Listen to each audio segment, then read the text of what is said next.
course, I'm here to share with you about my stock account. Today, the May Consumer Price Index showed inflation falls to its lowest level since early 2021, reinforcing expectations that the Fed would not raise interest rates on Wednesday. So let's first take a look at my account. In my account today, I continue to make a loss of 1.93% to $69,156.71. Today, United Natural Gas made a gain of 2.88% as a rebound from yesterday to $6.42 per share, and SKQ continued to make a loss of 2.27% to 20.22. Today, the market generally closed higher with a better expectation of inflation. Dow Jones Industrial Average closed up 0.43%, Nasdaq Composite closed up 0.83%, and S&P 500 closed up 0.69%. The auto manufacturers industry closed up with a gain of 3.56%, and the tech industries generally closed higher with semiconductors closing up more than 1.5%.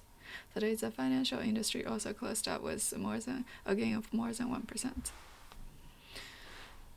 On Monday, both the S&P 500 and Nasdaq closed to their highest since April 2022.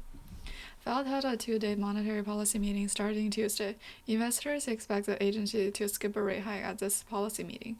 Ahead of the Fed's interest rate decision on Wednesday, the market's attention turned to May's Consumer Price Index report. The U.S. Department of Labor reported on Tuesday that the U.S. CPI year-on-year increase fell to 4.4% in May from 4.9%, the 11th consecutive decline. The forecast was 4.1%. May CPI rose 0.1% month-on-month versus 0.1% expected and 0.4% prior. Excluding food and energy, the U.S. unseasonally adjusted core CPI rose 5.3% year-on-year in May, 5.3% expected and 5.5% in the previous months. CPI data released on Tuesday show headline inflation hit more than two-year low, and while core inflation has fallen, inflationary pressures remain high. May CPI inflation data came under particularly scrutiny as it was the last inflation data released ahead of the Fed's Open Market Committee meeting, which the core raised as a better predictor of inflation trends. Analysts said U.S. inflation data for May supported Fed's pause in raising interest rates this week.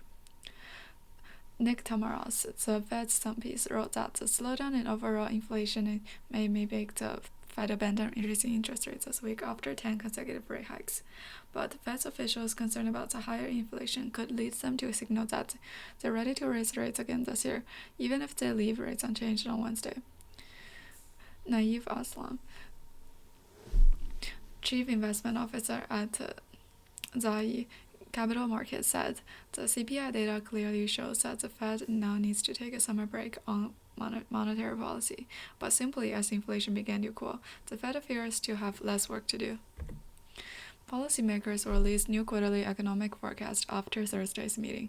Daniel, a former Fed governor, said that a different, more complex analytical model, certainly much more complex than the last, will be needed when working out the magnitude and the pace of this rate hike. Former Minneapolis Fed President Costa Cota said the experience of Qualcomm's inflation in the 70s showed that how the public expects the price to rise, the Fed must raise unemployment to reduce inflation. However, once the public believes that the Fed is unwilling to raise interest rates to reduce inflation, it'll lead to higher inflation expectations. Given that the federal funds rate has risen to 5% to 5.25% from near zero in early 2022, Fed officials will be able to visit price growth trend as they debate whether the raising rates from 11th consecutive time or leave the rates unchanged. Fed has been raising interest rates trying to reduce inflation, but the central bank could tip the economy into recession by raising rates too quickly.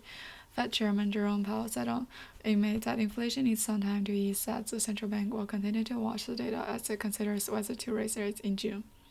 Last week's U.S. non-farm payrolls report for May was mixed, with dismal manufacturing and the services data for May and a surge in jobless claims in the first week of June, supporting expectations that the Fed skips raising interest rates at the end of its two-day policy meeting on Wednesday.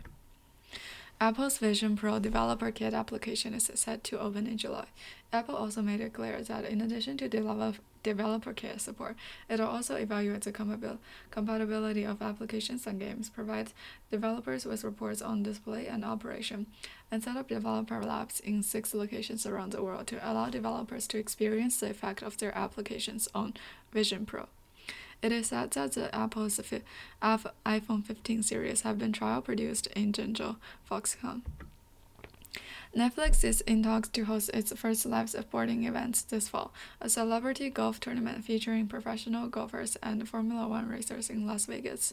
The move will mark Netflix's first foray into live sports, which executives have been arguing for more than a year. Accenture has said it plans to invest $3 billion over 3 years to specialize in data and artificial intelligence. The Dublin, Ireland-based professional services firm said its data and AI business will double its AI talent to 80,000 through a combination of recruitment, acquisition, and training. The company also said it is launching a new platform called AI Navigator for enterprises that will help customers figure out how to use AI in their business. That's all I have for today. Thank you for listening. Don't forget to subscribe. See you next episode.